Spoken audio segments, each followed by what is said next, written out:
गीता में अर्जुन को स्वयं भगवान कह रहे हैं कि उस परमेश्वर की शरण में जा, उसके लिए उन संतों के पास जा जो तत्वदर्शी हो। इसी प्रकार हजरत मोहम्मद को उनका अल्लाह कह रहा है कि कोई और पूर्ण परमात्मा है, उसको पाने के लिए उन तत्वदर्शी संत की तलाश कर। वो प्रभु कौन है, ये जानने के लिए कृपया अवश्य सुनिए जगत गुरु तत्वदर्शी संत रामपाल जी महाराज के अमृत वचन। कबीर साहब भी कहते हैं, साधु दर्शन राम का मुख पर बसे सुहाग, और दर्शुनी को होते हैं जिनके पूर्ण भाग। कबीरा साधु दर्श संत का परमात्मा आवे याद, और लेखे में वाये घड़ी बाकी का समय बाद। मीराबाई घंटा आध घंटा जो मंदिर में लाया वापस आई, उसमें सत्संग शुरू हो गया। मीराबाई बैठगी, जाके सत्संग सुनने लगेगी। आत्मा का आहार है ये परमात्मा की चर्चा सुनना, और वो तो बहुत पुण्यात्मा थी। उस दिन परमात्मा कबीर जी ने सृष्टि रचना सुनाई, और ब्रह्मा विष्णु महेश से ऊपर सुप्रीम पावर बताई। मीराबाई एकदम बहुत दुखी हुई, फिर प्रश्न किया कि हे संत जी, आप जी ने ऐसे ऐसे बताया है, हमने आज तक कभी नहीं सुना, और मैं ये भी नहीं कह सकती कि साधु संत झूठ बोलते हैं। साधु संत झूठ नहीं बोला करते। परमात्मा ने कहा कि बेटी आप किसकी पूजा करते हो? तो वह कहने लगी, मीराबाई श्री कृष्ण जी मेरे इष्ट हैं और मैं उनकी पूजा करती हूँ, मेरे साथ आकर डांस करते हैं। परमात्मा कबीर जी ने कहा कि बेटी अपने कृष्ण जी तो पूछ लिए, ये देव हैं, झूठ ना बोला करते हैं। और फिर तेरी समझ में आ जाता, यहाँ आ जाइए तेरा बेड़ा पार होगा ना, वहां तो डले नेड होएगी। कितनी भक्ति कर ले, साधना ठीक नहीं। अपन आत्माओं जो अच्छी आत्मा होती हैं, जिन कोई मार्ग पर जा रही हैं, रास्ते जा रहे हैं कहीं पर, उसको कोई टोक देता है कि कहाँ जाना भाई, वो कह रहा मैं हिसार जाना है, और वो जा रहा है जींद की साइड में, तो वहां कोई उसको टोक देता है कि इधर मत जा, ये रास्ता ठीक नहीं तेरा। तो बुद्धिमान व्यक्ति चिंतित हो जाता है, वहीं रुक जाता है, और फिर वेरिफिकेशन करता है, किसी और से भी पूछता है सचमुच में गलत तो नहीं जा रहा। और जिसने ये भांग रूपी माया का नशा कर रखा है, उसको कोई कहता है कि तेरी साधना ठीक नहीं है, वो तो लड़ना तैयार हो जाता है, क्योंकि उसका तो नशा हो रहा है भांग का। और जिनका नशा उतर गया भांग का, जो अच्छी आत्माएं हैं, वो तुरंत सोच लेती है भाई इसने, संत ने ऐसा क्यों कहा, भगत ने, क्या आपकी साधना ठीक हो ना। तो उसका पूरा निर्णय लेना चाहिए, लड़ाई नहीं करे, पूरा निर्णय लेगा भाई, पूरा समझना चाहिए भाई, सच बता तो मुझे किस प्रकार हमारी साधना गलत है। ये तरीका होता है। तो उसने बहुत प्यार से ऐसा पूछा, परमात्मा ने कहा, फिर भी वो वाद विवाद करती ही रही। तो फिर कहा बेटी तू अपने भगवान से पूछ लिए, और वो झूठ नहीं बोला करते, देव लोग हैं, ये देवता है। मीराबाई कौर कसक होगी, और विशेष याद किया तो कहते साक्षात श्री कृष्ण जी ने दर्शन दिए। तो उसने मीराबाई ने कहा कि प्रभु मैंने ऐसे ऐसे सुना है, मेरी जुबान खुलना नहीं चाह रही, और मेरी आत्मा मान नहीं रही एक, लेकिन इतना जरूर मैं मानती हूं कि वो संत, साधु संत झूठ नहीं बोलते। तो भगवान मैंने ऐसे ऐसे सुना सत्संग में, और वो संत ऐसे कह रहे थे कि भगवान विष्णु और शंकर ब्रह्मा जी से ऊपर कोई और शक्ति है, वो परम शक्ति है। इनसे ऊपर एक काल है, काल से ऊपर जो परम शक्ति है वो परम शक्ति है, उसी से लाभ होगा, जन्म मृत्यु का रोग समाप्त होगा। भगवान बहुत विस्तार से उन्होंने ये कथा सुनाई। क्या ऐसा है? श्री कृष्ण ने कहा कि मीरा ऐसा ही है, एक बहुत परम शक्ति है, लेकिन उसका भेद हमने भी नहीं मिला आज तक, और तू ट्राई भी मत करना। जब हम हार कर थक लिए, उसको नहीं पा सके, तपस्या कर कर देख ली हमने, तो मीराबाई का बात शंका आएगी। भाई जब फिर तो संत कति साचे हैं और वो कहते हैं हम उस शक्ति से मिला दें, और आज तक इन्होंने मुझे नहीं बताया कि ऊपर कोई शक्ति है हमारे से। अगले दिन जाकर चरणों में शीश रख दिया कि प्रभु मुझे नाम दे दो, अपनी बेटी को शिष्य बना लो। पुण्यात्मा कबीर परमात्मा जुलाहा जाति से और रविदास संत रविदास जी चमार जाति से, और आज से 600 वर्ष पहले छुआछूत चरम सीमा पे। और फिर वो ठाकुरों की लड़की ठाकुर परिवार से। तो परमात्मा ये देखना चाहते थे कबीर जी कि इस पुण्य आत्मा में परमात्मा की चाह है या अभी भी ये मान बढ़ाई जगत संसार में लोक लाज में उलझी हुई है। तो उसने कहा कि प्यारी बेटी ऐसा कर, वो सामने भक्त बैठा है, संत बैठा है, उसे नाम ले, वो उपदेश देगा। रविदास जी थे, और रविदास जी के पास जब वो गई, चरण छू लिए और कहा महाराज मुझे नाम दे दो। रविदास जी कहने लगा बहन पैर पीछे हाथ पीछे कर ले, मैं चमार जाति से हूं और तू ठाकुरों की लड़की है, और सारा समाज तेरा उपहास करेगा कि एक चमार का नाम ले लिया, तू चमार की शिष्या होगी। बहन बेटी तेरे साथ बहुत दुर्व्यवहार करेंगे लोग। तो मीराबाई कहने लगी भगवान आप मेरे पिता, मैं आपकी बेटी, और बाढ़ में जाओ ये लोक लाज, मुझे तो आत्म कल्याण करवाना है, मुझे नाम बख्श दो। तो परमात्मा कबीर जी और रविदास जी की बतलाई हुई बात थी। परमात्मा कबीर जी ने कहा कि दे दे नाम इसको, रविदास दे देना। अब केवल मीराबाई को ही नाम देने के लिए कहा। परमात्मा ने सोचा इसकी पूरी फड़क काट दिया, कभी फिर बाद में समस्या ना पैदा हो जाए। नाम लेने के बाद और फिर बाद में कोई कहता तेरा गुरुजी ऐसा है, तुम्हारे गुरुजी ऐसे है, तुम्हारे मन में दोष आ जाता है, नाम खंड हो जाएगा। नाम लेने से पहले 100 बार ज्ञान और पूरी व्यवस्था की जो है ना जानकारी लेनी चाहिए।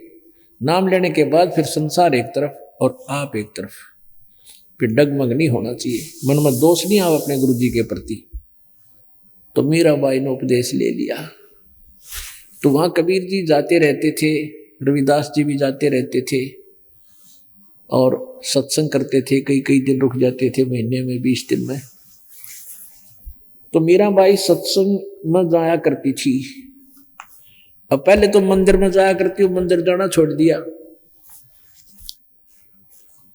अब रात में सत्संग करने जाती, क्योंकि रात्रि में सत्संग इसलिए क्या करते संत करते हैं, क्योंकि काल के लोक में यो धंधा भी करना पड़ता है कि दिन में तो अपना काम कर ले पेट का, और रात्रि अपनी होती है, फ्री होती है। घर वाले ने भी ना कहें काम छोड़ के चला गया। तो उस समय इस तरह की जानकारी घाट थी, इसलिए परमात्मा ने ऐसी व्यवस्था की थी। तो रात्रि में सत्संग किया करते थे। तो रात्रि में वह लड़की मीराबाई रात्रि में सत्संग सुन जान लगी। उसके पति की मृत्यु हो चुकी थी, उसका देवर राजगद्दी पर विराजमान हो गया था। अब वो पहले तो मंदिर में जाने से ही मना किया करता था, मंदिर में जाने से ही मना किया करता था। वो मंदिर में जाने से भी नहीं मानी। फिर वो जान लगी रात में, पहले तो दिन में ही जाती थी। तो वो उसको बहुत समझाने लगा मीरा को कि मीरा, मेरा भाई जीवित नहीं है, जब तक वो जीवित था आप जाती थी मंदिर में, किसी को कहने की कोई बात नहीं मिला थी। अब वो रहा नहीं तेरे सिर पे, तो विधवा होगी है, अब जाती है तो लोग पता नहीं क्या क्या बात सुनाते हैं हमारे को, हमारी बेइज्जती होती है, तो मत जाकर मंदिर में। मंदिर छोड़ वो सत्संग में रात न जान लागी। तब उसने क्या सोचा कि भी या तो इज्जत की गाक होगी,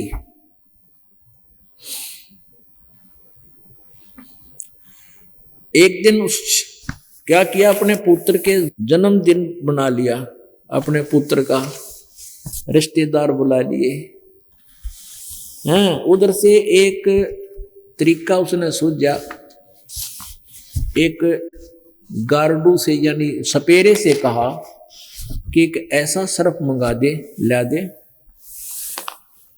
ऐसा सर्प ला दे कि डंक मार दे मर जा आदमी, पानी नहीं मांगे। सपेरे ने आज्ञा का पालन किया, राजा का आदेश में बोला जी ऐसा सर्प ला दिया है, एक बार टच करते ही नो भी नहीं बता पाओगी किसने काट दिया, इतना विष है इसके। अब उसने उधर से रिश्तेदार बुला रखे और उसको एक आभूषण के गहने में, गहनों के डिब्बे में, आभूषण के बॉक्स में वो सर्प डलवा दिया और बांदी से कहा कि तू जा और ये हार दे दे। एक गहना आभूषण था, हार बहुत महंगा होता, उसके डिब्बे में, और उसको कह देना कि ये 1 लाख का तैयार होया है, इसने अवश्य पहन लेगी, आज मेरे बेटे का जन्मदिन है, रिश्तेदार आए हुए हैं और ये गहना, ये आभूषण नहीं पहनेगी तो लोग मेरी बेइज्जती करेंगे, नो सोचेंगे भाई की मृत्यु के बाद अपनी यानी भाई की पत्नी का कोई ढंग से नहीं रखता, मेरी बेइज्जती ना करवा दे। और उसको सख्त हिदायत है, इसको तुरंत पहन, इसको अवश्य पहन लेगी ना धो के। अब बंदी लेकर गई थी, वह नौकरानी लेकर गई, मीरा को सारी बात से परिचित कराया कि तेरे देवर ने भेजी है, ये 1 लाख का तैयार हार है, ये गले में डालने वाला। मीराबाई ने सोची अगर देख लेते हैं खोल, कहीं तो दुखी करेगा, और मेरे लिए तो मिट्टी है या हार है तो भी पहन लूंगी, यो शर्म दर्द ना करेगा मेरे। न बोली ठीक से। उन्हें खोल कर देखा, वहीं वो नौकरानी खड़ी है, उसमें बहुत सुंदर हार पाया। अगर दे नौकरानी, मैं स्नान करके पहन लेती। स्नान करके उसने वो हार पहन लिया, कपड़े पहन के धोए धाए। उधर से उसने सोची उसके देवर ने को मरगी होगी और रिश्तेदार आए हुए हैं और उसका फिर पता लग जाएगा सबने, सांप ने डस ली इसलिए मरगी ना, तो बाद में इसने कि मैं करूंगा, मारा मोरी करूंगा तो लोग मेरी निंदा करेंगे। अब वो वहां गया, उसने जाकर देखा मीराबाई एक सुंदर हार पहने बैठी है। अब वो कहता है कि तू ये हार कहां से लाई इतना कीमती। अब मीरा की आंखों में आंसू आ गए हैं, कहने लगी इतना दुखी ना कर मुझको, तुझे दोष लग जाएगा, आप ही तो भेजा है आपने, ये गहना अभी इस बॉक्स में, ये अभी आपने भेजा था, अरे ऊपर से मुझे बदनाम कर रही है कि ये कहां से लाई तू हार। अब उसके तो पैरों तले की जमीन निकल गई, क्या बकवास कर रही है, इसमें ये हार हो ही नहीं सकता कि इसी में, इसमें ये हार था, कहाँ इसी में हार था। मीराबाई बोली इसी में था ये आभूषण। वो बांदी बुलाई, बांदी क्या ये डिब्बा वही है तो तू लाई थी? हाँ जी वही डिब्बा है, मेरे सामने खोला था इसने और कहा था रख दे, मैंने देखा वो सुंदर हार, यही हार जो पहन रखा यही था इसमें। अब वो राणा कहता तू क्या बकवास कर रही है, सच बता। अगली सच बता रही है। उसने सोची भैया तो ना मरे, फिर जहर प्याना चाहा, विष का प्याला प्याया, तलवार लेकर चला गया कि इतने पी, कुछ दिन के बाद ना तेरी गर्दन काट दूंगा। तलवार लेकर खड़ा हो गया नंगी, म्यान से निकाल कर। अब मीराबाई ने सोची तलवार में तो दर्द होगा, मारत यूं गाय मुझे, तो जहर ही पी लेती हूँ। वो विष का प्याला गटगट पीगी और पी कर बैठ गई। 1 घंटा खड़ा रहा वो निकम्मी आत्मा, वह ना मरी, बिल्कुल और भी ठंडक सी होगी शरीर में। अब परमात्मा कहते हैं पावेगा अपना किया रे, भोगेगा अपना किया रे। मीराबाई को मारने लगे जहर का प्याला प्यारे, और पीवत ही अमृत हो लग गया, हो गया सर्द ही यारे। अब उसने सोची भाई इसने क्यों कर समझाऊं, ना या मारे तो मरती, ना समझाए तो समझती। फिर कहते हैं बेटी माँ की बात मान लेती है, इसने उसने अपनी मौसी बुला ली, मीरा की माँ, और उसको सारी बात बताई। उसको बताया कि आप इसको समझाओ, हमारी इज्जत की गाक होगी, या पहले दिन में जाया करती, इब रात न जान लाएगी, और दुनिया पता नहीं के बात बनाती है। अपनी भक्ति करना कर लिया, वहां सत्संग में कह दे रहा है। तो उसकी माँ ने बहुत समझाई, माँ बेटी की वार्ता हुई। वो एक किसी भक्त ने अपने हिसाब से बनाया है। सत्संग में जाना मीरा छोड़ दे, सत्संग में जाना मीरा छोड़ दे, हाय मारी लोग करे तकरार, सत्संग में जाना मीरा छोड़ दे, हाय मारी लोग करे तकरार, सत्संग में जाना मीरा छोड़ दे। अब मीरा बाई कहती है, सत्संग में जाना मेरा ना छुटरी, सत्संग में जाना मेरा ना छुटरी, हारी चाहे जड़ के मरो संसार, सत्संग में जाना मेरा ना छुटरी, हारी चाहे जड़ के मरो संसार, सत्संग में जाना मेरा ना छुटरी, थारे सत्संग के राह में, थारे सत्संग के राह में, हाय वहाँ पर बब्बर शेर, कोई कोई शेर तन खा लेवे,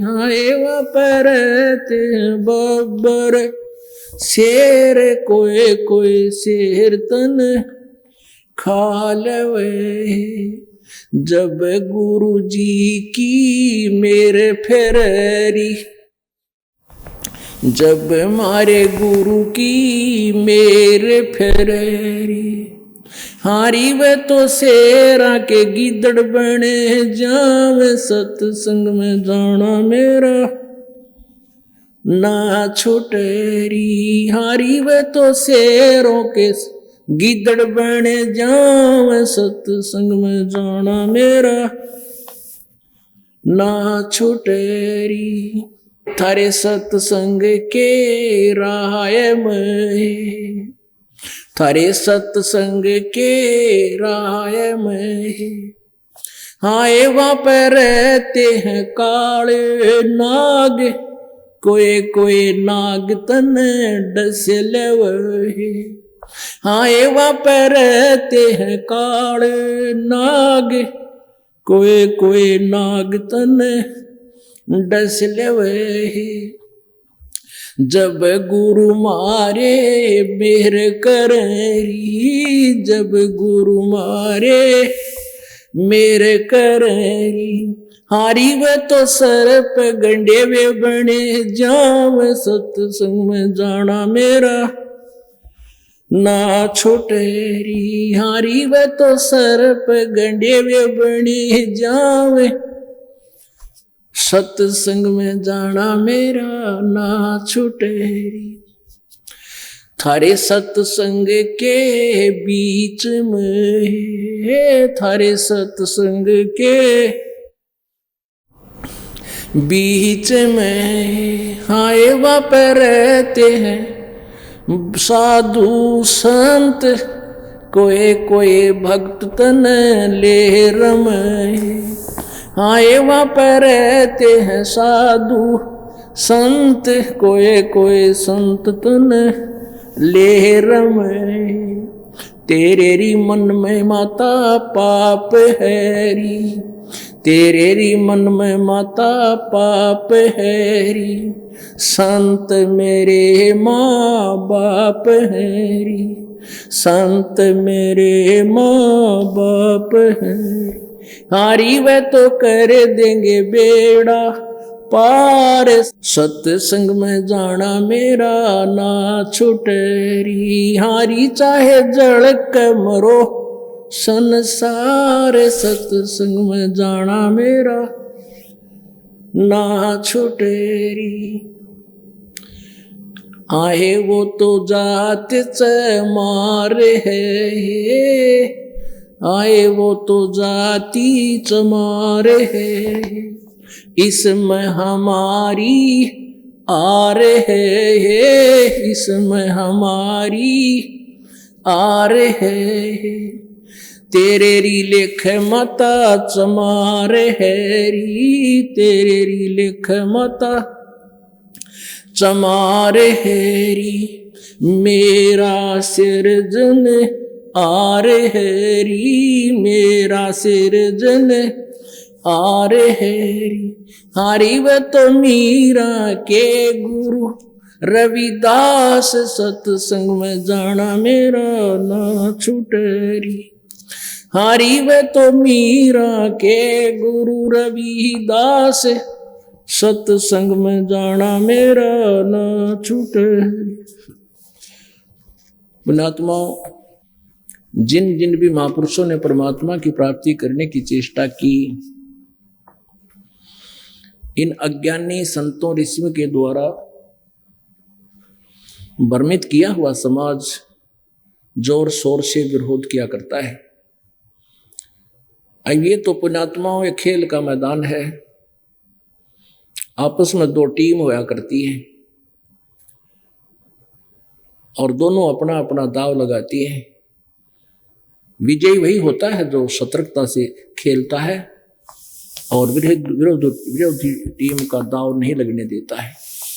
तो ऐसे ही मीराबाई ने अपनी मां, उसकी मां ने बहुत कोशिश की डराने और धमकाने की कि रात ने एक लीजा तुझे शेर खा जाएंगे। तो मीरा कहती है कि परमात्मा मेरे राजी है, मेरे गुरुदेव मेरे प्रसन्न है, वह शेर भी गिद्दड़ बन जाएंगे माँ अगर कभी आमना सामना हुआ तो। फिर सर्प से डराई के सर्प तुझे खा जाएंगे, वहां अंधेरे में जाती है। तो मीरा ने कहा कि भगवान की पावर परमात्मा में नाम में बहुत शक्ति है माँ, वह सर्प भी गंडे हुए बन जाएंगे, अर्थात वो मुझे नहीं खा पाओगे, डस नहीं पाओगे। आखिर में जो सबसे बड़ा हथियार था वो प्रयोग कर दिया कि वे एक बात सुन बेटी, वो जाति का चमार है, हम ठाकुर हैं, इसमें हमारी घनी बेइज्जती बना है। तब उसने कहा कि माँ तेरे लेखे तो वो चमार होगा, पर मेरा तो भगवान है, वो रविदास मेरे लिए तो मालिक है, मैं उनसे दूर नहीं हो सकती। और भी बहुत सी बातें कही कि तू वहां जाती है, वहां मर्द आदमी रहते हैं, व्यक्ति होते हैं, और कोई तेरे पर बुरी नीयत भी कर सकता है कि नहीं माता, सत्संग में बुरे आदमी नहीं होते, और कोई होता है तो उसको भी सीधा होना पड़ता है, क्योंकि वहां ज्ञान ऐसा होता। आपने सत्संग सुना नहीं है, और संत तो मेरे माता पिता के तुल्य हैं, वो उन्हीं के सहारे हम परमात्मा प्राप्ति करेंगे। तो पुण्यात्माओं, इस प्रकार हमने परमात्मा पाने के लिए इस लोक लाज में आकर अपने उद्देश्य से विचलित नहीं होना, तब आप सफल हो पाओगे। अन्यथा भाई कितनी भक्ति कर लियो, ठीक है, जैसी साधना करोगे, पुण्य करोगे, धर्म करोगे, कोई जाप मंत्र करोगे, वो तो आपको मिलेगा, लेकिन आगे नाम खंड हो जाएगा, पिछली कमाई आपकी डिपॉजिट होगी संचित कर्मों में, तो संचित कर्म आपके बहुत ज्यादा बन जाएंगे, जो पार नहीं हुआ यही रह गया, तो उसके बाद ये काल आपके को खिलौना बनाएगा, आपको अपना हथियार बनाओगा, ब्रह्मा विष्णु महेश बनाओगा, थारे मत है। अब जो भक्ति चली है युग, चौथे युग में, अब तक ये मंत्र किसी के पास नहीं था, और इस समय की हुई कमाई वो पार हो जाते हैं जो मर्यादा में रहते हैं, और इस युग में की हुई कमाई जो पार नहीं होते यहां रह जाते हैं, मर्यादा भंग कर देते हैं, गुरुद्रोही नहीं होते हैं वो लोग, वो फिर काल के यहां फंस जाते हैं। फिर उनको कई हजार युगों तक, कई हजार वर्षों तक ऊपर स्वर्ग में, महास्वर्ग में, ब्रह्मलोक में हिसाब के मंत्र की जाप की कमाई से, पुण्यों से, धर्म से वहां चक्कर कटाता है। ब्रह्मा विष्णु महेश आप ही में से बनाता है और फिर आपका चूस का आमसा यानी आपकी पुण्य खत्म करके और गुठली की तरफ फेंक देता, फिर दोबारा उग की तजाक है। तो ये गोल्डन चांस आपके लिए। अब आप सब शिक्षित हैं, बालक नहीं है, सब इतिहास, सब सदग्रंथ आपके समक्ष पेश किए जाते हैं और आप खुद भी पढ़ सकते हो, आपके पास वो सदग्रंथ विद्यमान है जो ये गवाही दे रहे हैं कि कबीर इज गॉड, कबीर परमात्मा है। अभी तक हमारे को परमात्मा निराकार बताया गया, परमात्मा साकार है, वो मनुष्य सदृश है। जिन महापुरुषों ने परमात्मा का साक्षात्कार हुआ उन महापुरुषों ने आंखों देखा भगवान का सारा विवरण अपनी अमृतवाणी में किया। वो एफिडेविट अपने लिख कर चले गए, कबीर इज गॉड। वो कबीर परमात्मा जो धानक दुल्हा रूप में आया था। तो उनमें से आदरणीय गरीबदास साहिब जिसकी अमरवाणी दास आपको रह रहकर सुनाता है, गरीबदास जी भी उनमें से एक प्रत्यक्ष दृष्टा संतों में से हैं। उन्होंने बताया कि हम सुल्तानी नानक तारे दादू को उपदेश दिया, जात जुलाहा भेद न पाया, वो काशी माहे कबीर हुआ। अपनात्माओं, अभी मीराबाई का प्रकरण थोड़ा अधूरा रह जाता है। मीराबाई जो है पहले प्रथम रविदास जी से उपदेश लिया, फिर रविदास जी ने उसको स्पष्ट बता दिया कि ऐसे ऐसे कहानी थी, अब तो आपने कल्याण चाहिए बेटी, ये परमात्मा आ रहे हैं, कबीर जी से उपदेश ले। अब मीराबाई घर से निकल गई थी, वृंदावन में चली गई। वृंदावन में श्री कृष्ण के लिए नहीं गई थी, क्योंकि घर में तो उसका रोज कोई न कोई समस्या पैदा वो कर ही रहा था। उसने सोची ये भक्ति नहीं करने देगा मेरे को, तो वहां जाकर वृंदावन में रहने लगी। वहां परमात्मा कबीर जी फिर प्रकट हुए, रविदास जी को साथ लेकर गए।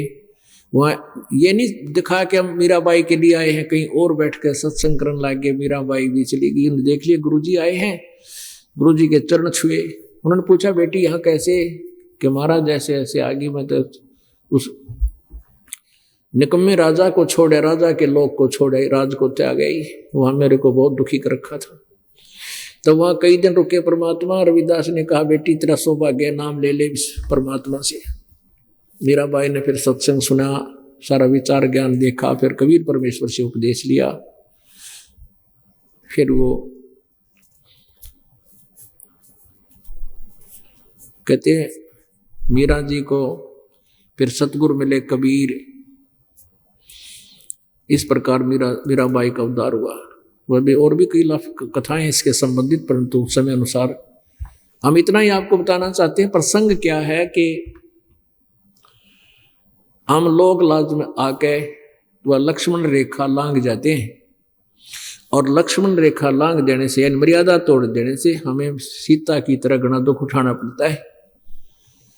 पुणात्माओं, एक लक्ष्मण रेखा हमने सतलोक में लांगी थी, वह मर्यादा तोड़ी थी, अपने परम पिता से हटकर हमने इस काल में मन फंसाया था। अब हम उस मर्यादा को उल्लंघन करने से आज कितना कष्ट उठा रहे हैं। इस काल के इस नौलखा बाग में, 21 ब्रह्मांड में हमें कितनी यातना दी जा रही है। किसी का बेटा मर गया, किसी की बेटी मर गई, किसी का दामाद मर गया, किसी की टांग कट गई, किसी का हाथ टूट गया, कट गया है। ना जाने कितने प्रकार के कष्ट आपके ऊपर हैं। कोई कैंसर से पीड़ित है, कोई किसी प्रकार है। अपने आत्माओं, हमने फिर वापस अपने भगवान के पास जाना है, पति के पास जाना है। अब पुण्यात्माओं, हनुमान जी को श्री रामचंद्र जी ने, यानी वैसे तो 10 दिशा को खोज हो रही थी, हनुमान जी कुदरती पहुंच गए लंका में, और वहां जाकर देखा सीता जी मिल गई। पता लग गया कि सीता ये है। तो सारी वार्ता होगी। सीता जी ने कहा, हनुमान जी ने कहा माता मैं कुछ आहार करूंगा, भूख लगी है। सीता जी ने कहा, भाई इस बाग में तो फल तोड़ के भी ना खाइए हनुमान, ना तो मेरी पिटाई हो जाएगी। नीचे कोई पड़ा हो ना वृक्ष टूट के, वो खा लिए मेरा भाई। मुझे भी इतना ही आदेश है, मैं तोड़ के नहीं खा सकती यहां से। नू कह आख्या माँ पानी भराइस और मैले कुचले कपड़े पहने बैठी, उतरा हुआ चेहरा, बहुत दुखी, और कहा, हनुमान श्री राम ने कह दिए मैं उसके वियोग में दिन काट रही हूं कि आवेंगे मुझे ले जाएंगे। उससे पहले क्या देखा था हनुमान जी ने? ऊपर वृक्ष पर बैठा था छोटा रूप धारण करके, सिंपल से बंदर का। रावण आया, रावण ने बहुत यातना दी कि तू मेरी पत्नी बन जा, स्वीकार कर ले। रावण को एक श्राप लगा हुआ था किसी देव का कि तू अगर किसी औरत से बलात्कार करेगा उसी दिन तेरी मृत्यु हो जाएगी। उसकी सहमति से करेगा तो तुझे, वो तो पाप तो था ही लेकिन तू मरेगा नहीं। तो इसलिए सीता को वो सहमत करना चाहता था, लेकिन सीता ने कहा कि रावण ये जान जा सकती है, इसको रामचंद्र के अतिरिक्त कोई छू नहीं सकता इस मेरे शरीर को। इस तरह की वार्ता सुन ली थी हनुमान जी ने। फिर रावण चला गया था कि तुझे 1 हफ्ते का समय देता हूं, सोच ले। वो कह रही थी बेशक कितने हफ्ते का दे, हमने सोच रखे है। तब वो आके उसने कहा, माँ, उसको पता लग गया कि तो बहुत तंग किया जा रही है की जा रही। तो माई ने तो ये कहा था, भाई नीचे धड़का कोई पड़ गया और के नीचे फल खा लिए, तोड़ के मत खाना। हनुमान तो भाई सूरवीर था, उस पर ना देखा गया। अकीसे निकम्मे ऐसे दुखी कर रहे हैं। अब उसने पहले तो उस वृक्ष ने तोड़ा, तले गिरे लद पद फलने, और फिर पहलवान था सरड़ सारे खा, कोई फला कई वृक्षान तोड़ ताड़ गए, फला तो छक्या, बाकी के पाड़ के बागर फेंक दिए समुद्र में। रावण को पता लग गया कि एक बानर आया हुआ है, ऐसे ऐसे उद्मस्ता रहा है। ये तो आपने सारी कथा का पता है, ज्यादा ना बढ़ा के। फिर वो वापस आ गए, सीता जी को अंगूठी दे आए, उनसे कंगन दे आए जो श्री राम पहचान सकते थे। सारी बात होगी। अब और कथा ना सुनाना चाहता, दास तो कहना चाहता है। अब रामचंद्र जी को हनुमान जी ने बताया कि भगवान सीता जी मिल गई और रावण के 9 लखे बाग में कैद कर रखी है। अब रामचंद्र जी हनुमान जी को अन्य व्यक्तियों से दूर ले गया कि आजा मेरे प्यारे बच्चे। खुशी तो घनी हुई, मैं सीता जी की खोज कराया, सीने से लाया, प्यार किया कि आजा मेरे भक्त, मेरे संत, एक बार इधर आजा, 2 बात पूछूंगा। एकांत में जाकर पूछा, जैसे पुलिस वाले पूछा करें चोरते हैं। कहने लगा, भाई हनुमान उड़ते ठीक से, सीता अका जी दया है आपकी, भाई रोटी कहाँ खाई? रावण का वहां गया होगा ना दरबार में। अक नहीं भगवान, वहां नहीं गया, सीता लेकर गई होगी इतने वहां रावण के दरबार में, वहां खाना खा के आया होगा कि नहीं भगवान।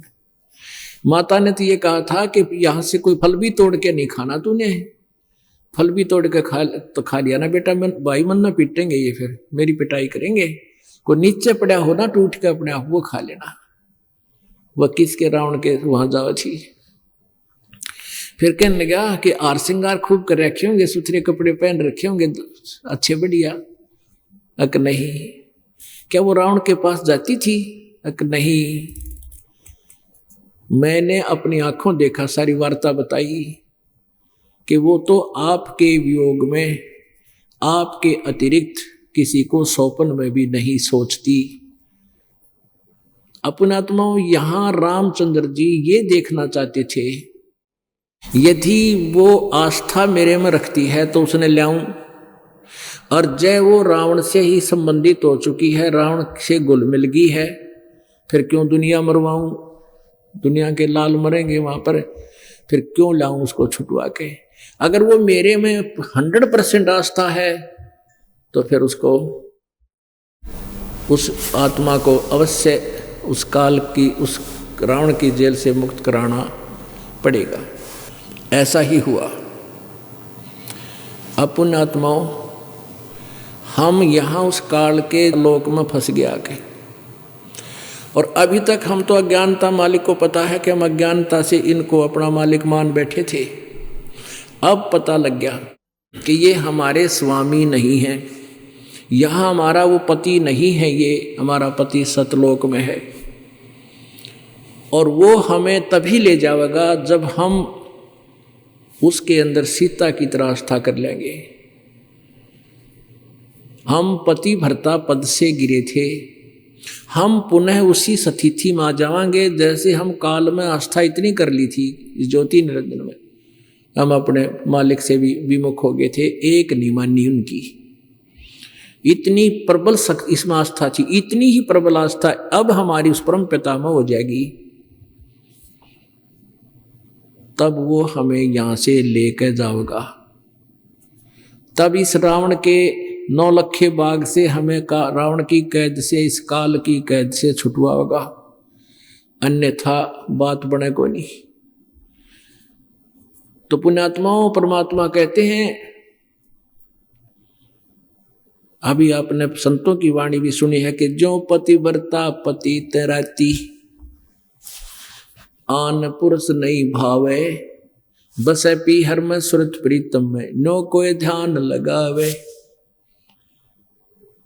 कि हमारी आस्था इस तरह होनी चाहिए अपने परम पिता में, जैसे लड़की का विवाह हो जाता है, फिर वो अपने मायके जाती है, महीने 2 महीने अपने पति के साथ रह के, अब वो अपने घर पे अवश्य रहती है, किसी को पता नहीं वो के मन में रखती है, उसका एक पल भी ध्यान अपने पति से नहीं हटता, वो वहां की सारी सीनरी उसके सामने घूमती रहती है। जो पति भरता पति से रहती, आन पुरुष नहीं भावे, पति भरता के मन में दूसरा पति नहीं सुहाया कर, दूसरा पुरुष नहीं सुहावेगा।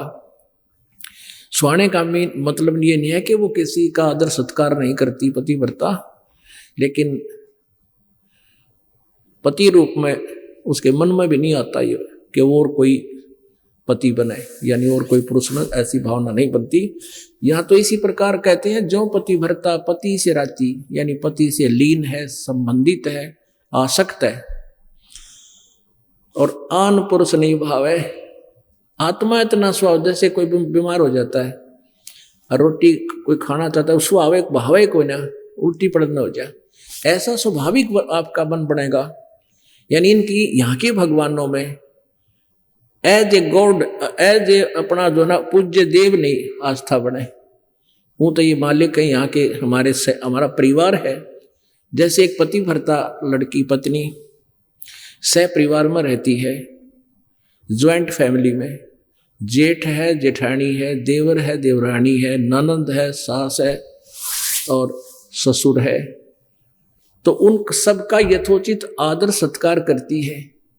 लेकिन जो वो पूज्य अपने पति को ही मानती है, अपने पति के स्थान पर उसका किसी में भी स्थान नहीं हो सकता, तो औरों का सत्कार करना भी कर्तव्य है उनको। यथा जैसे जेठ को बड़े भाई के तुल्य, देवर को छोटे भाई के तुल्य, जेठानी दुरानी को यथावत, सास ससुर को माता पिता के तुल्य, ननंद को छोटी बड़ी को अपने हिसाब से, यानी सबका सत्कार प्यार से रहे। लेकिन जो आस्था अपने पति में वह किसी में नहीं हो, सोपन में भी, तो वो ऐसा होता पति भरता के मन में जैसे किसी ने बुखार आ गया हो और उसको कह ले खाना खा ले, उल्टी गिरना हो जा, जी परखी नहीं जा, तो ऐसा स्वभाव बनेगा आपका। तो ऐसा स्वभाव बनेगा अन्य भगवानों के प्रति आपकी आस्था कति नहीं रहेगी, मन में भी नहीं आवे, न सोच भी नहीं सकते कि इनसे मैं कुछ मांग लूं, यानी इनसे पति वाले कर्म कर लूं। करने का भाव है कि हम अपने मालिक परमात्मा से ही मांगे, जो मांगे, जो कुछ भी चाहे उसी से अपनी पूर्ति करें, तब हम पति भरता बनाएंगे। और फिर कहते हैं, पति भरता जमी पर जो जो धर है पावे, समर्थ झाड़ू देते हैं ना काटा लग जावे। पति भरता यानी ऐसी प्यारी आत्मा जो एक परमात्मा कबीर जी के अतिरिक्त किसी को सौंपन में भी नहीं सोचती, फिर वो अपने जीवन रूपी सफर में जब चलती है, वो समर्थ, वो पूर्ण परमात्मा वो कबीर परमेश्वर उसके जीवन रूपी सफर में कांटों को बुहारता है, वो पाप कर्म रूपी कांटों को सब साफ करता चलता है। कहीं मेरी प्यारी आत्मा को कोई कांटा ना चुभ जा, कोई कर्म का दंड ना लग जा। कहते हैं इस प्रकार अपने परम पिता में ध्यान लगावे। बंदे जान साहेब सारवे, बंदे जान साहेब सारवे। परमात्मा यानी गरीबदास साहिब जी कह रहे हैं कि अपने कबीर परमात्मा की तू सार न समझ ले। सारमीन उसकी महिमा से परिचित हो। बंदे जान साहेब सारवे, मादर पिदर आप कादर, यहाँ ना तेरा कुल परिवार वे। जल की बूंद से जिन साज साजा, लहम दरिया नूर वे। है सकल सरबंग साहेब, देख निकट ना दूर वे। जिंद जुनी बे नमुनी, वो जागता गुरु पीर वे। उल्ट पट्टन मेर चढ़ना, लहम दरिया तीर वे। अजब साहेब है सुभानम, गो खोज दम का कीन वे। त्रिकुटी के घाट चढ़कर, वहां देख ले दूरबीन वे। त्रिकुटी बजा के अजब दरिया है विरहिरंबर, परमहंस पिछाण वे। आब खाक ना बाद आतस, ना जिमी आसमान वे। अलख आप अल्लाह कबीर है, कुरस कुंज जहूर वे। अरस ऊपर महल मालिक, दर्जल मला नूर वे। मोले करीम खुदा खूबी, धुन सेंसर जाप वे। बंग रोज नमाज कलमा, बंग रोजा नमाज कलमा, है शब्द गरगाप वे। निर्भय विहंगम नाद बाजे, निरख कर टुक देख वे। अरस अजुनी जिंद जोगी, अलख आदि अलेख वे।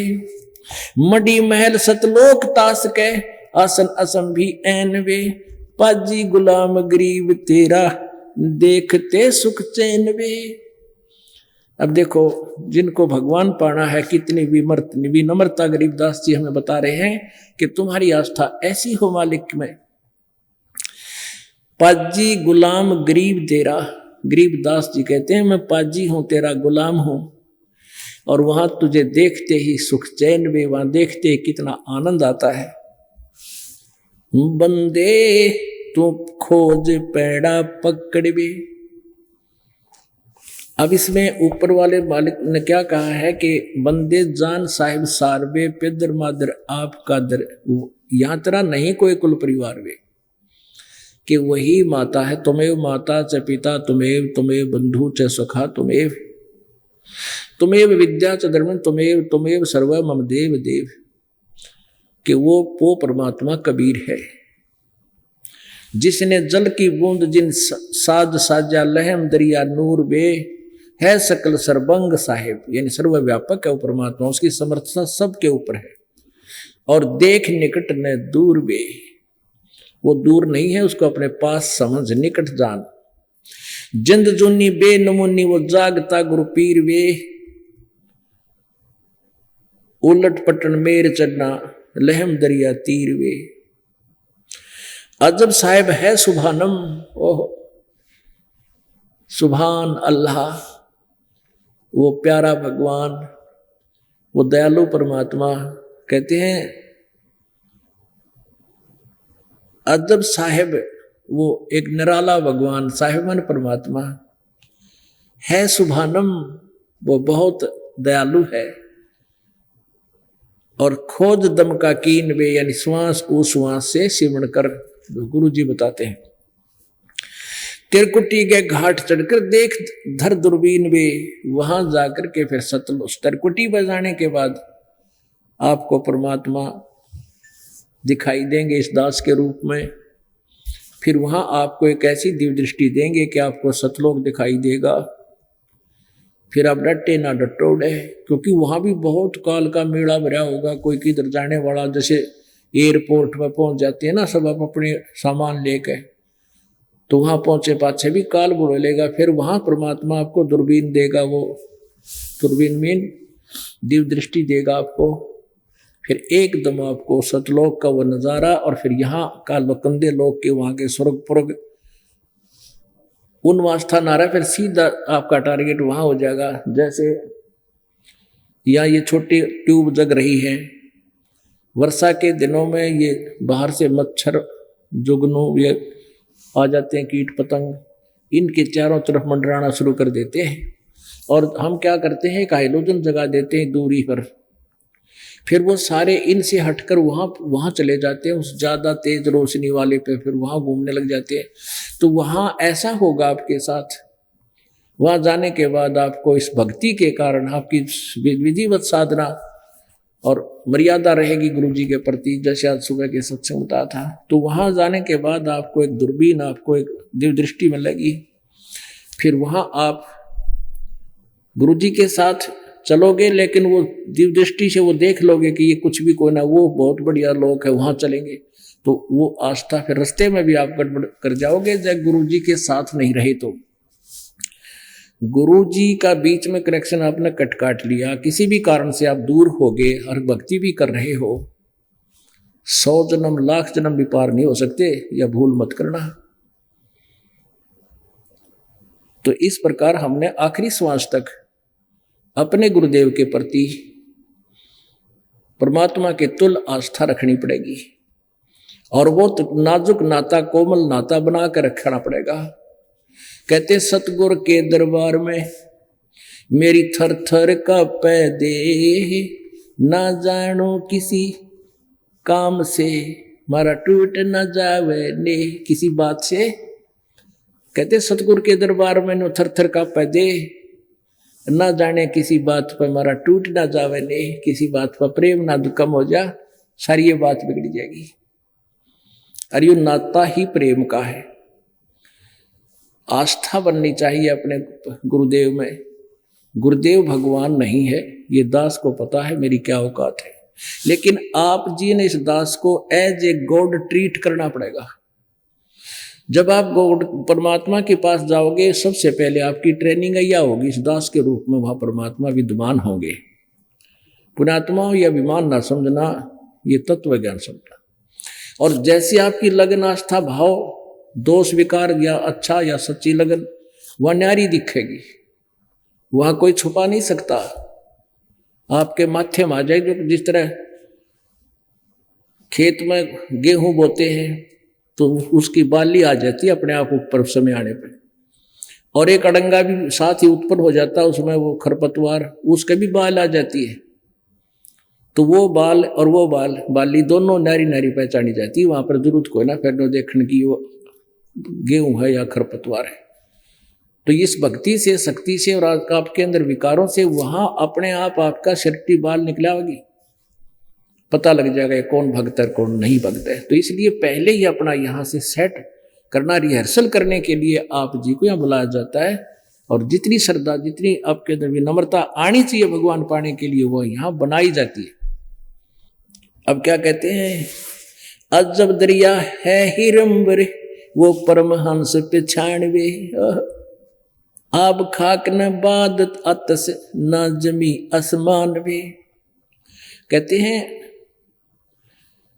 वहां फिर उस परम हंस को पहचान। पुण्यात्माओं, जैसे आज सुबह बताया था कि एक हंस आत्मा होती है, हंस गमन करते नहीं मान सरोवर छाड़, और कौवे उड़ उड़ जाते हैं, वो खाते मांसाहार। अब हंस वो होता है जो आप जी हैं, बुराई जिसने छोड़ दी, दूध और पानी छान लिया और परमात्मा को पहचान लिया, सतभक्ति कर रहे हो आप, तो हंस, और वो परमहंस परमात्मा, हम आत्मा वो परमात्मा। तो वो परमात्मा परमहंस है, वो हमसे भी ज्यादा सुपीरियर, दूध और पानी छानने वाला निर्विकार है। तो यहां कहते हैं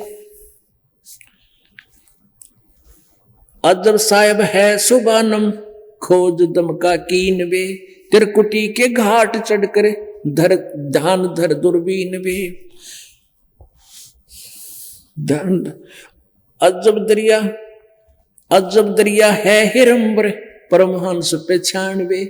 परमहंस को पहचान, उस परमात्मा को पहचान, उस पूर्ण ब्रह्म को पहचान। आप खाक ना बाद तास के ना जमी आसमान वे, अलख आप अलह कबीर है कुरस कुंज जहूर वे, अरस ऊपर महल मालिक की दर जलमला नूर वे। झिलमिल नूर है उस परम पिता का। अब परमात्मा कहते हैं सुखदेव ने 84 भुगती बना पजावे खरवो, और तेरी क्या बुनियाद प्राणी तू पेंडा पंथ पकड़वो। सुखदेव जैसे महापुरुष ने भी जो साधनाएं की उसके अनुसार वो मोक्ष नहीं प्राप्त कर सका। 84 लाख योनियां में कष्ट उठाया, फिर गधे सबसे खतरनाक गधे की योनि, कहते पजावा पर वो भी खर बना गधा बना। सुखदेव ने 84 भुगती बना पजावे खरवो, और तेरी क्या बुनियाद प्राणी तू पेंडा पंथ पकड़वो। अब कहां से प्रारंभ किया था कि जो साधना करते हैं गलत करते हैं वो भी व्यर्थ है। जैसे आपको कथा सुनाई, उस परिवार के अंदर कितनी खुशी थी, पूर्व जन्म की थी, पिछले जन्म का इन्वर्टर चार्ज था, जब वो डिस्चार्ज हुई बैटरी सारा कैर टूट गया। किस पे? 2 परिवारों की कथा सुनाई थी। दोनों ही शास्त्र साधना कर रहे थे और दोनों का एक का तो पूरा परिवार विनाश को प्राप्त हुआ। वो तो राम नाम को सुनना ही नहीं चाहता था। दूसरे साधना भी कर रहे थे, एक जज था, एक लड़का फाइनेंसर था, घर में सारी मौज थी, पत्नी पुत्र वधू जो है वो भी जज लगी हुई थी। दोनों पुत्र मर गए, वह पुत्र वधू भी गई छोड़ गए, कैर टूट गया उसके पे। तो परमात्मा यहाँ कहते हैं सुखदेव ने 84 भुगती बना पजावे खरवो, और तेरी क्या बुनियाद प्राणी तू पेंडा पंथ पकड़वो। कौन सा पंथ? उस कबीर परमेश्वर वाला पंथ, यानी सत साधना पूर्ण संत से लेकर सत भक्ति करके अपना पीछा छुटवा ले। तेरी क्या औकात है, तू बगैर सतगुरु के पार हो सकेगा। बोलो सतगुरुदेव। परम पिता परमात्मा पूर्ण ब्रह्म सर्व सृष्टि रचनहार कबीर साहेब कबीर देव अल्लाहु अकबर, ये वही परमात्मा है जो लगभग 600 वर्ष पूर्व काशी शहर में 120 वर्ष तक एक जुलाहे की भूमिका करके, एक जुलाहे का जीवन की लीला करके सहस्री आए थे, सहस्री चले गए थे। वो परमात्मा अपने ही रहस्य को आप ही बताने के लिए यहाँ आए। वो परमात्मा चारों युगों में आते हैं और चारों युगों में अपनी प्यारी आत्माओं को अपने निज घर की खबर वो खुद देकर जाते हैं, स्वयं ही आते हैं। लेकिन हम काल के एजेंटों के द्वारा इतने भ्रमित कर दिए जाते हैं कि हम अपने भगवान को पहचानने में गलती कर जाते हैं, और जिस कारण से हम युगों युगों से काल के मजदूर बने हुए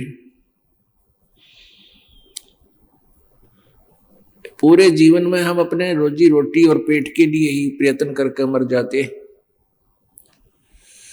और ये भी पूरा नहीं हो पाता। फिर इसके अतिरिक्त अन्य पीड़ाएं बहुत है, शरीर में कष्ट है, मानसिक परेशानियां हैं, वो रात दिन कचोटती रहती हैं। इतने महान दुख को सहते हुए हम यहां काल के जाल में रहने के लिए विवश है, क्योंकि हम इतनी दूर आकर गिर गए, हम स्वयं वहां नहीं जा सकते। इस काल ने बीच में बहुत बाधाएं पैदा कर दी हैं। उसके लिए परमात्मा ही आते हैं, वही व्यवस्था करते हैं उन पुण्यात्माओं की जो परमात्मा के वचनों का पालन करते हैं।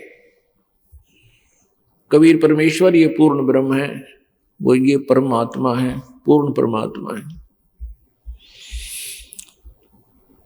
लेकिन आज तक हमने इस परमात्मा को परमात्मा ना माना, और अन्य इन काल के दूतों ने जो झूठे गुरु, नकली ऋषि, महर्षियों ने, गुरुओं ने, जिस भी किसी को गुरु, संत या परमात्मा बताया, हमने उसी को भगवान मान लिया। लेकिन हम परमात्मा को परमात्मा नहीं मान पाए, क्योंकि हम बहुत ज्यादा भ्रमित कर दिए गए और बहुत युगों से यही एक कथा सुनते आ रहे थे, ब्रह्मा विष्णु महेश सर्वेश्वर है, अजरो अमर है, यही पूजा के योग्य है। 1, 2, 3 हजार, लाख, करोड़, 10 करोड़, अरबों व्यक्ति यही कह रहे हैं, तो फिर आम व्यक्ति को कोई शंका नहीं होती कि जो हम सुन रहे हैं ये गलत है। परमात्मा जब आते हैं वो यथार्थ ज्ञान देते हैं, जो यथार्थ ज्ञान है इस लोक वेद के विपरीत है। यथार्थ ज्ञान यानी तत्व ज्ञान के अंदर परमात्मा ने 600 वर्ष पूर्व बताया था कि ब्रह्मा विष्णु महेश नासवान है, इनकी जन्म मृत्यु होती है, ये सर्वेश्वर नहीं है, ये केवल एक ब्रह्मांड में एक विभागीय मंत्री हैं, एक विभाग के प्रभु हैं, रजगुण विभाग के ब्रह्मा जी, सतगुण विभाग के विष्णु जी और तमगुण विभाग के शिव जी। इस सच्चाई का विरोध उन झूठे रोजी रोटी पर आश्रित उन गुरुओं ने किया और जनता को भ्रमित करके अपने ही परमात्मा कबीर देव के, कबीर साहब के विरोधी बना लिया। और ये कहते रहे कि कबीर जी जो है ये झूठा है, ये ब्रह्मा विष्णु महेश की बेइज्जती करता है, ये हमारे देवताओं को बुरा बताता है, नासवान बताता है, मारो इसको मारो, इसकी बातें मत सुनो।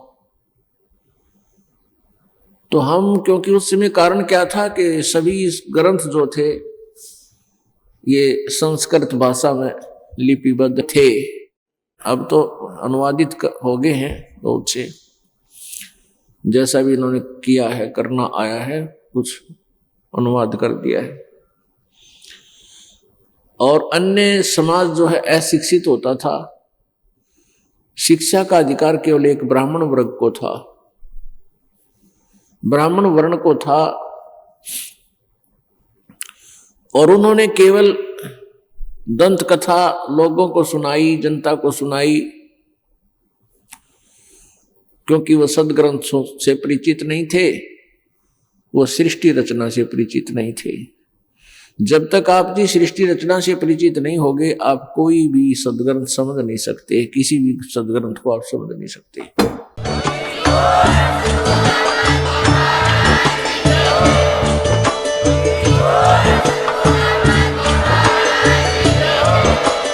आप सुन रहे थे जगत गुरु तत्वदर्शी संत रामपाल जी महाराज जी के मंगल प्रवचन। अधिक जानकारी के लिए विजिट कीजिए हमारी वेबसाइट www.jagatgururampalji.org। संत रामपाल जी महाराज जी के शुभ आशीर्वाद से पूरे विश्व भर में 500 से भी ज्यादा नाम दीक्षा केंद्र हैं, जिन पर संत रामपाल जी महाराज जी द्वारा ऑनलाइन निःशुल्क नाम दीक्षा दी जा रही है। अपने नजदीकी नाम दीक्षा केंद्र का पता करने के लिए संपर्क करें 8222880541।